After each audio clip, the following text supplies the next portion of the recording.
Public health is a population-based field of science focused on preventing disease and promoting health.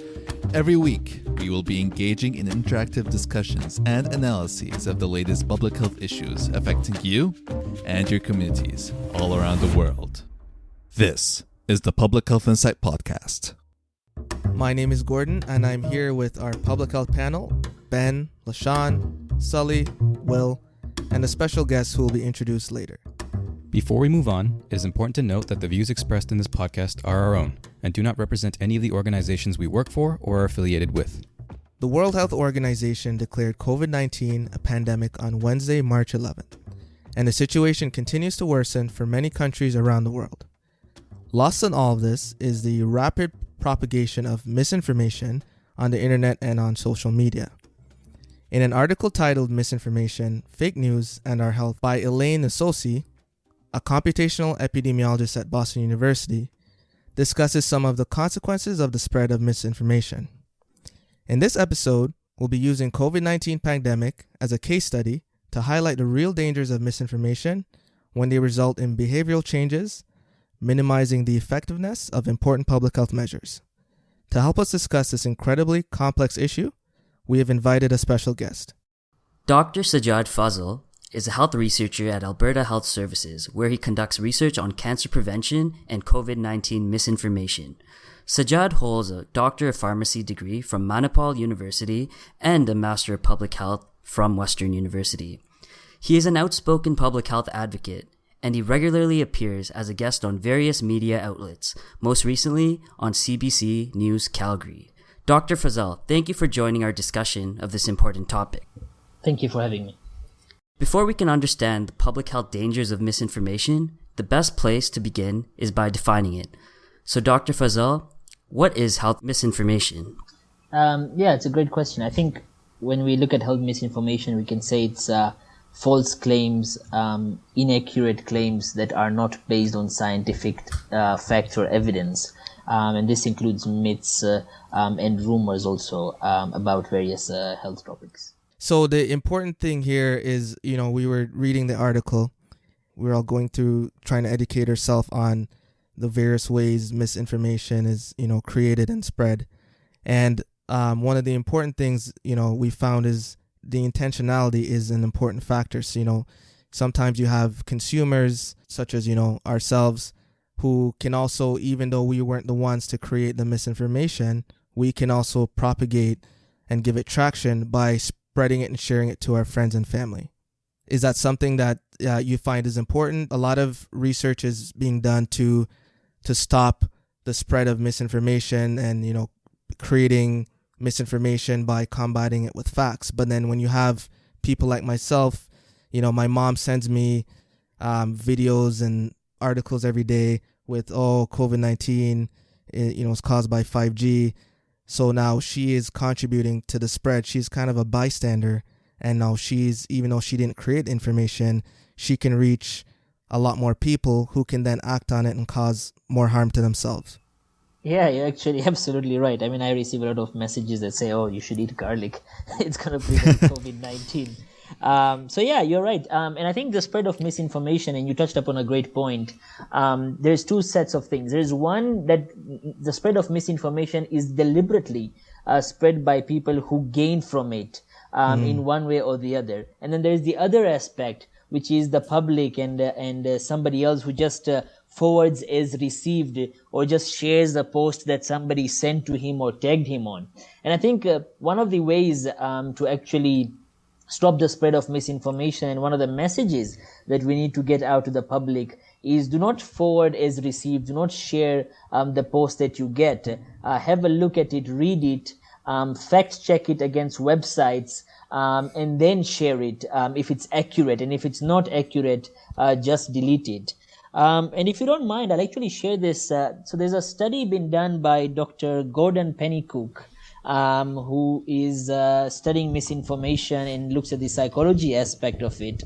And he coined, and there's this word that they use, it's called cognitive miser. These are people who have the intelligence to differentiate between accurate and inaccurate information, but they just share it. There was a study that found that that looked at fake news and stuff, and 25% of the people in that study thought that the fake news was true. But 35% of the people shared it, which means 10% more people shared it, despite knowing that maybe this is not true. And you see different studies looking at a variety of things. For example, if you share something, any statement, and then you have an image attached next to it. So if you say something about COVID-19 and you have a picture of the virus, people are more likely to think that that information is true. Similarly, if you repeat statements within an article, it's more likely that somebody thinks it's going to be true. So there are these things that people who propel misinformation use, and I think we all have to be careful and stop and think and say, wait a minute, is this true? Am I sharing something because it's true? Oftentimes people, when they share something, they say, oh, this is going to help somebody, or this is going to benefit somebody. Well, it might not benefit him, and actually might cause detriment to him if what you're sharing is false. Dr. Faisal, that was a very good point. I wanted to kind of follow up with that and ask, so when you mentioned these cognitive misers who tend to, despite knowing that it's untruth, still going on and forwarding these messages, did the study kind of explain or explore why they continue to do this, despite knowing that it's false information? I think what happens for most of the times is that it's how people think of it, right? When you receive the information, if you think of it in terms of, oh, I received this, I should share it out, or oh, I received this, I think I should send it to people, instead of, oh, I received this, let me really see what it is. I think that mindset is what leads people to just share things. And oftentimes, I think you would have seen it also from family and friends sharing things. They write, oh, forward as received, as if that sort of makes them not responsible for sharing misinformation, which is actually very false. Yeah, it seems like it's almost part of like a social activity rather than actually going in and critiquing and actually looking at the facts and just kind of forwarding it, sending it for the sake of doing it because that's what everyone else is kind of doing and you want to just follow along. Yeah, absolutely. And that is the one side of it. The other side of it is actually those who actually propel misinformation and false claims because they are benefiting from it. And if you don't mind, I can touch up on this part as well. Please. So when you look at people who are benefiting, I generally see them in different categories. So there are those who spread the myth that this COVID-19 is a hoax, COVID-19 is a deep state conspiracy, COVID-19 was created by a lab in Wuhan, COVID-19 was created in the United States. The people who propagate these types of myths benefit from it politically. And they benefit from it because they are railing up their base and their supporters and those who believe in conspiracy theories. So there is a political gain there. The other set of people are those who actually spread myths and false claims about immune boosting pills, herbal medications, and these people benefit from it financially. And some of these people are actually celebrities who share these myths and false claims and benefit from it financially, including various salespeople. So that is the second group of people. And then the third group of people are those who benefit from it sort of socially, you can say. There is a YouTuber in India whose whole page is just about spreading misinformation and myths about the COVID-19. Some of the myths that he shares includes drinking cow urine, drinking alcohol. The other thing he shared last time was this myth that has gone around. You all must have heard it, that if you hold your breath for 10 seconds and if you don't cough, you don't have COVID. It has spread so much that the World Health Organization debunked it. So things like this, and what he gets more viewers, right? And I think this also highlights the gap, because you'd think now, why would people believe in something like this? I mean, some of these things are very preposterous out there. But then you see, because the science is still developing, it's still evolving, because there is a lot we don't know, it creates this gap for misconception and conspiracy theories. Dr. Fazal, I had a question, and it was back to your point of cognitive misers, because I have my own anecdotal experience where family and friends will always share before they think. And that's a good point because, they're uncertain. And one of the things that we ask people to do is think critically about the information that they're presented with. But in your expertise, what would you do in a scenario where people are uncertain with their own knowledge, therefore they share it to have some sort of feedback? And that sharing is aiding that misinformation. Right. No, and that's a very good question, and that's how things are today. And you also raised an important point that people are unsure, right? Mm-hmm. That means they're doubtful, and if you see the misinformation these days, it's not blatantly wrong in all cases. So, for example, I received a WhatsApp message that talked about the coronavirus. And generally, viruses can survive in what type of pHs and what type of pHs they cannot survive in, for example, mm-hmm. right? Now, somebody wrote that information and they quoted it from a study and from a well-known source. And then they went on and continued and saying, well, these are fruits that have a high pH, and if you eat them, you won't get COVID-19. So it's a mixture of accurate information and inaccurate information. Mm-hmm. And I think that makes it more difficult for people to discern, is this true, is this false? Because there is a mixture of truth and false claims in there. And so, yeah, that does make people unsure. And I think my advice to everyone would be, if you are unsure, don't share it. If you really want to know whether it's beneficial, and you really want to help others get true information, why don't you check it against a well-known site? Otherwise, if you're unsure, do not share it at all, because the risk of harming somebody from that misinformation is higher than that benefit.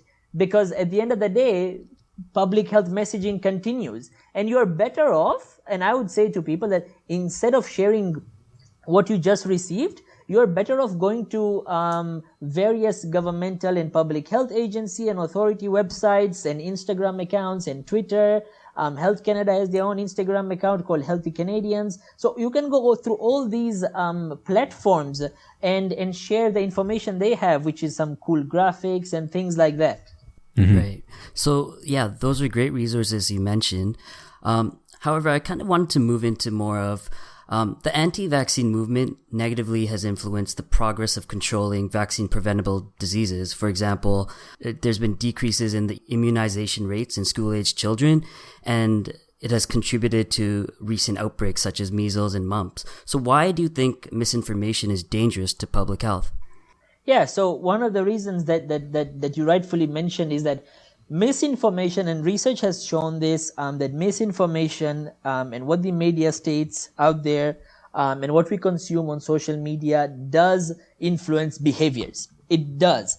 There was a study that looked at this celebrity who was talking about the importance of breast cancer in Australia, and the number of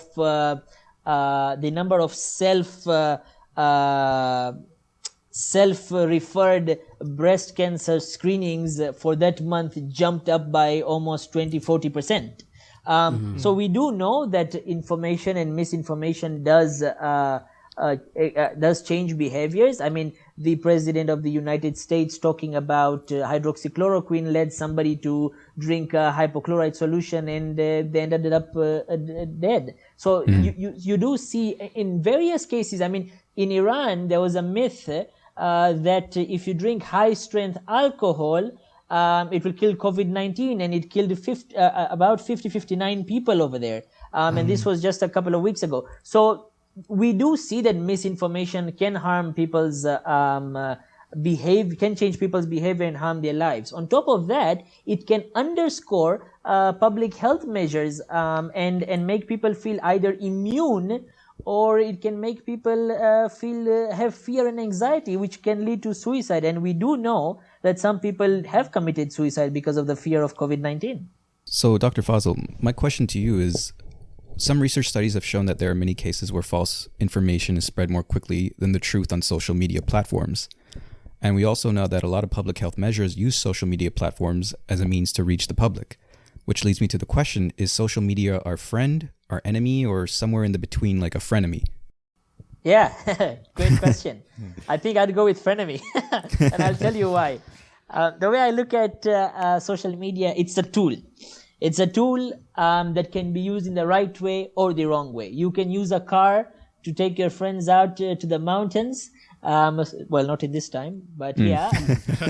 And you can use a car to run over people, right? Right. And we know of both instances in Canada. So I think it's a tool just like any other, in how you use it. Yes, it's true that misinformation spreads faster than accurate information. And I think, and you have come to a very important point that I wanted to discuss today.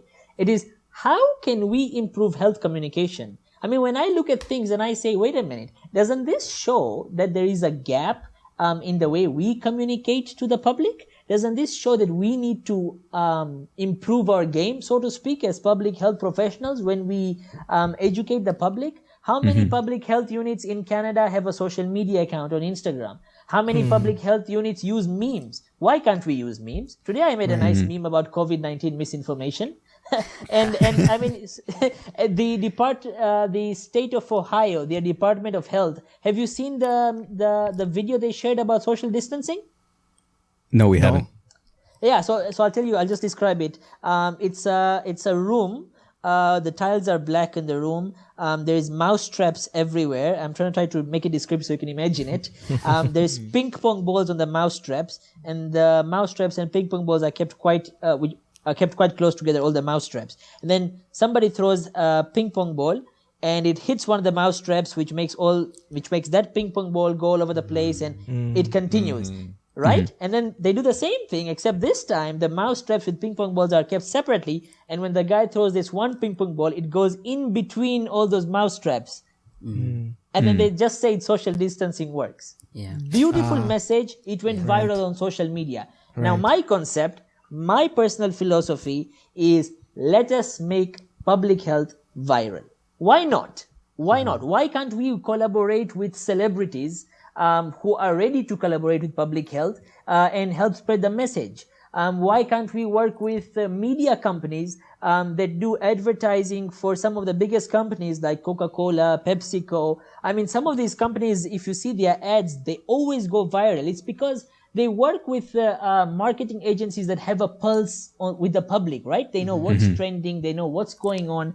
I don't think it's effective anymore to put up a billboard and say smoking kills. It's probably not as effective to say, let's say, the younger demographic than having a meme about it, or having a Twitter post about it, or an Instagram IGTV video. So I think the way we look at health communication is important. And just to add on another point, and then I'd like to hear all your thoughts on this, is that I think as health professionals, when we address misinformation, how we do it. Oftentimes, you would see health professionals or a doctor or someone like that, when they see somebody posting something that's not true, or writing to them an information that's not true, they just disregard it and say, oh yeah, no, this is not true, this is false, this is fake news, this is unnecessarily. Well, what about empathizing with that person, trying to understand from what perspective they are coming from, and then sort of logically making an argument? And I think sometimes we lack this when we just disregard all these myths and rumors. Now, granted, you won't be able to convince everyone on board. There are people who believe in conspiracy theories and they're diehard fans of them. But those who are on the fence, and there's a large group of people who are on the fence, I think they can be convinced if we are open to empathize and say, okay, why does he think like this? What makes him say this? What background has he had? Now, if somebody has been growing in an ethno-cultural community like myself, where we believe in herbal medications and things like this, it's not odd for my grandmother, for example, to say that, hey, eat garlic, it's going to be good for you, or eat honey, it's going to be good for you. Does honey have slight antibacterial properties? It does. Is it going to help you against COVID-19? No way in hell. But grandma is going to message you saying, hey, honey will help COVID-19. Now, that doesn't mean that she's outward completely wrong, in the sense she's obviously wrong, but you have to understand which perspective she's coming from and be like, well, this might help you soothe your throat. It has slight antibacterial properties, but it's not going to help you with COVID-19 or a major throat infection for that case. So I think it's understanding and sort of having that logical argument. And oftentimes you'd see inaccurate information which spreads faster. They're normally simple to understand. They may not make sense if you look at it from a scientific perspective, but for somebody sitting there, it's a very simple message that they put out. And then oftentimes when public health tries to respond with something very complex and complicated, that's where we lose, because you just shut out all these people who just want a quick, simple message. Absolutely. And I love the point that you brought up with it being too complicated, because I completely understand where you're coming from with the empathy, but I think a lot of the miscommunication that happens is at front, the evidence is very scientific. And when we look at published research articles, it's a different language, if we're being honest. Like the general public, it's not very accessible. So I feel like when we have to communicate from a public health lens, we have to learn how to maybe format things and consider what is plain language. What are the reading levels of our target population? And those factors should be taken into account. Absolutely. So I wanted to kind of address what you said about the empathy component. I think it's really important, especially when you couple that with, for example, those cultural or traditional remedies or experiences that people often tell. And I think that's a really good point that you mentioned about something like honey or something like lemons that are typically associated with, antibacterial properties, and that, around the social media, I feel like a lot of people are seeing that messaging kind of be passed. And I think that it's during this whole pandemic that we're going through right now, I think it's very important to not demonize these traditional cultural knowledge or just ways of life that people have kind of been following for generations because that's how they were brought up, right? I think one thing I really appreciated from the WHO was actually Dr. Mike Ryan, him addressing one of the reporters who asked him about a case in Russia where in I think it was a town or a village, people were stockpiling ginger because that was thought to be, have a lot of antibacterial properties. And the way he answered that was, what, if you think ginger is going to help you and it doesn't provide any negative effects to you, then go ahead, take ginger, take lemon, take your honey, take whatever natural remedies you like, but just make sure you make that distinction that it's not the cure. I think there's definitely, in this whole COVID crisis, there is still a place for these traditional remedies. And I think that we need to be mindful of that and not automatically discount them from the start. Excellent point. You're absolutely right. If and this is what I normally say, when I talk about this point, and I tell people that you have cancer patients who say they don't get sleep unless they have, let's say, chamomile tea or lemon ginger tea. And you're like, well, that's not harmful to them. And you're like, yeah, sure, if that helps you, go ahead. But when somebody says, oh, this cures cancer, for example, I remember somebody told me that carrot juice cures cancer. I was like, no, wait a minute.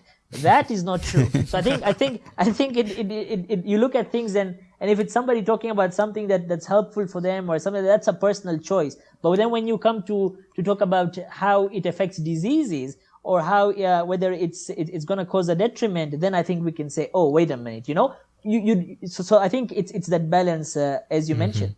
Yeah, just to go back to one of your point, and we have this discussion all the time. Sometimes it feels like the scientific community has, the evidence under lock and key, and it's almost like, the public isn't worthy of that information. And if you need to access, does carrot juice cure cancer? You need to come through me. Well, while you're going through all the steps to maybe get credible information, which may be harder to find, it's easier to find information that doesn't have any scientific base to it. So I think public health in general should be putting more resources into knowledge translation through these social media platforms like you mentioned. Why can't we do some of the things that regular marketing companies do on social media? If it's credible and scientific based evidence, then it can only help the situation. Yep, this is why I like this podcast.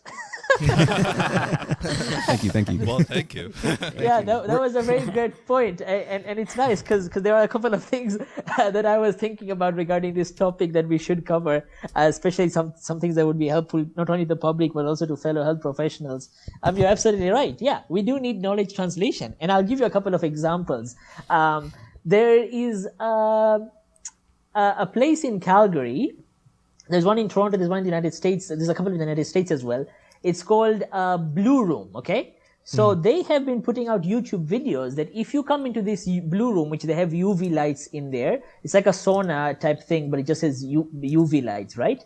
And they put it out there and they advertise that if you get inside this Blue Room, it will cure cancer and other diseases, which is first of all false. And second of all, we do know that UV light is a carcinogen. So instead of helping somebody cure cancer, they're probably giving somebody, increasing the chances of getting cancer. And now when you see their website, they did mention of a study that showed that the UV light has certain benefits with blood flow, has certain benefits with sleep. Now, if you look at that study, it was an animal study done on rats. It was one animal study done on rats, nothing done on humans, just one study. So what happens is this group of people took that one study, construed it to fit their purposes, and then they put it up on their website. Now somebody who is not literate can, and when I say literate, I don't mean somebody who can read and write. I mean like science literate, evidence-based literate, will look at that and may say, oh, this could be true. Let me try it out. So this outlines a couple of things which I want to talk about, and that's the responsibility of researchers, and the responsibility of the media. So one, yes, we need to increase resources in terms of knowledge translation, and I'm so glad that the Canadian Institute of Health Research and other funding agencies have put a very strong point to make sure that researchers have some sort of KT plan. So that's a great step from the beginning. Second of all, I think it's important for health researchers to talk to the media about their research. Oftentimes you'd see a research was done, it was put out there, and then the media comes and picks it up, or the public picks it up and sort of doesn't look at the whole study, doesn't look at the flaws, doesn't look at the bias, just looks at some of the conclusions or some of the statements made and says, oh, this is the headline. For example, hydroxychloroquine cures COVID-19. Well, where did it say that? Right? So I think it's the responsibility of researchers to communicate their research and their conclusion well. If there is if something is plausible, if something works only under certain conditions, it's important to mention that. And then the other responsibility comes on the media. When they are picking up these research or when they are reading it, they should have the science literacy to be able to accurately say what the research has said instead of just making these clickbait headlines. So that is the other aspect when it comes to this evidence-based literacy and science literacy in general when it comes to these things. I mean, and then the other thing also is how the public perceives all this thing. And this is another point, and then it would be nice to hear all your thoughts about it, is that look at the masks thing, right? For COVID-19. Right. There have been a number of headlines, if you have seen in the past, I guess 3 weeks ago, or 2 weeks ago, about how public health professionals were wrong, how they said don't wear mask and then wear mask and all this. I mean, till right now, wearing a mask has a very small benefit, right? It's a very small incremental benefit compared to the larger benefit of staying home, social distancing, contact tracing. But that is something that has been made publicly. Now, a lot of people were like, oh, public health has flip-flopped or things like this, which is not the case. And I think this comes back to, have we as health professionals clearly communicated from the beginning that this is an evolving place and research is still developing and that policies may change? Did we clearly and explicitly say that? I doubt it. Right. So yeah, I think in terms of health communication, and how we take research and sort of look at things is important. It's also important to understand, I mean, there are people who'll send you research about one thing or the other thing and tell you, hey, but this person said this, that person said that. So for example, you must have heard of the myth about COVID-19 and 5G, correct? Right.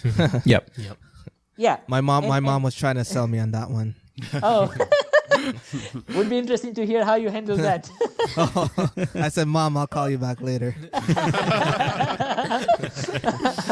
So yeah, if you see that myth, one of my cousins sent me a video where you see health professionals and a few researchers talk about this topic and they support it.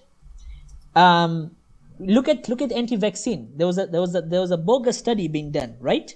Look at anti-fluoride. There is a professor of dentistry at the former professor of dentistry at the University of Toronto who's peddling that conspiracy too. So there are health professionals and researchers who are peddling false myths as well. And I think this is something to understand. Health research and public health and just the health professional in general is not all rosy. I mean, Dr. Oz went on the television a couple of days ago to say that, we should open up schools, and if 2 or 3% of kids die, it's all right. You see? Oh my God. So, yeah. And so it's important to understand that there are health researchers who have been paid by certain companies to do things. And this is a fact. There are, and I don't remember the exact studies, but I did read a systematic review and a couple of papers that looked at the conclusions of whether sugar-sweetened beverages are harmful, and they saw that some of the studies who said it's not harmful and instead said it's okay as long as you do exercise were funded by the sugar-sweetened beverage industry. Yep. Yeah. And so we do know there is bogus research, either finance or somebody's gaining something or benefiting something. We do know that there are health professionals who gain money from pharma companies, who gain money from GMO products. And I'm not saying that any of these industries are bad like that. I'm not saying the pharma industry is bad. No, they're doing some great job. But I'm just saying there's always rotten apples everywhere. Look at the case of vitamin C and when you have a cold or you have a flu. Vitamin C and that. It's something that I spoke about on CBC, and it's something that I actually got hate mail for.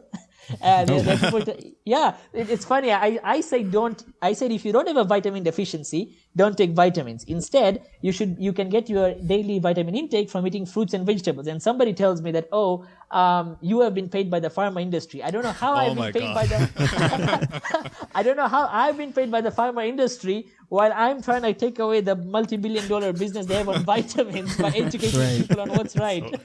So I didn't get that logic, but that's a funny thing. Now, I had a friend of mine who was a pharmacist, and he told me, hey, are you sure you're right? He's a pharmacist, mind you.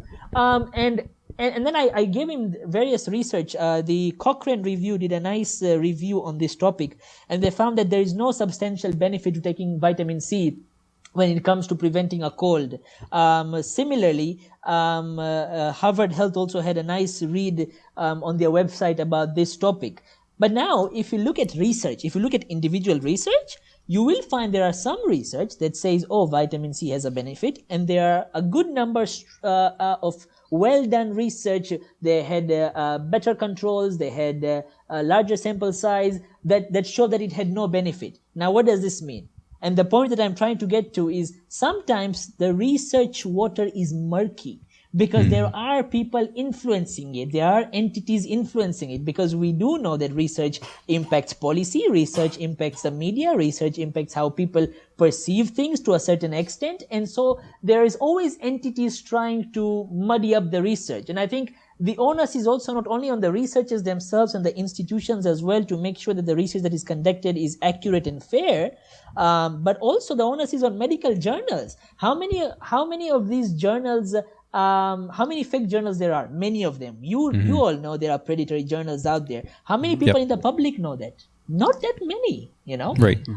And this is not something that is normally shared with the public, which I think is an error. The other thing also, it is to realize that I think, and especially when you see this COVID-19 thing. So, for example, the study that was done in France about hydroxychloroquine, Right. the board of the journal if I'm not mistaken, had said that this study has a lot of flaws and it didn't meet their standard or criteria. Similarly, a lot of health professionals and researchers looked at it, and the study did have a lot of flaws, but it's already published, right? How do you retract it back when it has already gone all over the media? It has reached worldwide. So I think the onus also comes on journals in terms of being very, very to have a very strong scrutiny when they are looking at papers, especially at a time like this when the research is in high demand. Everybody wants to know about COVID-19. Journals want to publish and get a higher citation. Well, that doesn't mean we loosen up our peer review process. Right, and for that paper, I think the sample size was very small, and it wasn't even a double-blind study. You're right. Right, so it is important to have experts like you educating the public about what public health information is true versus what isn't. But how can each person differentiate between correct information and misinformation on their own? That's a good point, and it's not easy. I mean, this is why we're in this in this situation in the first place, right? I think, you see, one of the things is, and I do this with a couple of other researchers, is when we share something, we do sort of break it down or make a summary, or we do sort of highlight certain points. So, for example, if you share a study or if you share an article, it's good to highlight the points, and then if there's any flaws or if there's anything of concern, to highlight that as well. I think also it's important whenever you share something or whenever someone is reading something, they should look at whether there's a source attached to it. I keep telling this to people that if you share something, even if it's true and you don't put the source there, you are kind of in this culture that it's okay to share things, right? If you have a source or a link to the source, why not stick it in there? Why not paste it in there? So, for example, during the start of the COVID-19 pandemic, there were various people sharing the number of cases on Twitter. One such person was a well-known journalist. He shared that Ecuador had a couple number of cases, I believe, and then he retracted it. I think it was Reuters that actually claimed that, and then they retracted it. Now, my question to the person who shared it to me was like, why did you have to share this? Why couldn't you share the WHO situation reports, which are coming out every day? And the question for me to him is, and he's somebody who's in the public and who just wants to know and stay well informed. My question is, how much of a difference does it make for you, particularly, to know whether Ecuador has a case today or instead of 24 hours later when the WHO situation report comes out? Right. Right. Like how much of a difference does it make to you? Right? Right. So I That's think true. I think Very some true. So I think sometimes it's to just be cognizant of the fact that are we just sharing because we want to be part of the the club? Hey, I'm sharing some Right. cool stuff, Right. Or is it because we are sharing because we know it's true, and then it goes forward and we actually are sure that this is going to benefit someone. So that brings me to a question I always ask people, what criteria makes up a good or credible source? Because the answer can't simply be that a credible source comes from governments or health professionals, because as we've discussed today, there are situations where people who we rely on for accurate and correct information aren't providing it to us. So we have to be aware as a society that each individual person or organization might be having their own intentions and agenda for sharing information, or even, we talk about misinformation. Sometimes it's about, and I think you alluded to this earlier, it's about how the correct information is framed. So by the time you finish framing a message, you might lose the original evidence and you might end up miscommunicating things to people. Yeah, I mean, you're right, and it is tough, especially in the world we live today, and especially because if we look at the world in general, there are governments and regimes that have politicized COVID-19, right? By saying it's a deep state thing, by saying it's a fraud, it's a failure, it was made in the lab, etc., etc. So there is that element. I think, however, if you look at things, if you look at the World Health Organization, the CDC, the Public Health Agency of Canada, Health Canada, and some ministries of health in various countries, they have been pretty accurate, okay? For us in Canada, I think the Public Health Agency, Health Canada, and the Chief Medical Officers of Health, as well as the Public Health Unit, have done a great job when it comes to messaging. They normally look at things. There's normally checks and balances. And I think if there's an error, they would say it. So, for example, I remember the Chief Medical Officer of Health of Alberta tweeted something, and she made a slight error in one of the statistics, and then she immediately retweeted and said, "Sorry, I made an error in this number, and this is the right one." Right? Okay. And that was perfect. That was perfect. Yeah. That's exactly how it's supposed to be done. And I think also when I look at the question you asked, it comes also on how we perceive as health authorities, public health experts, health professionals, how we perceive the public, right? So are you afraid that if you make a mistake and you say sorry, the public will crucify you? Are you fearful of that?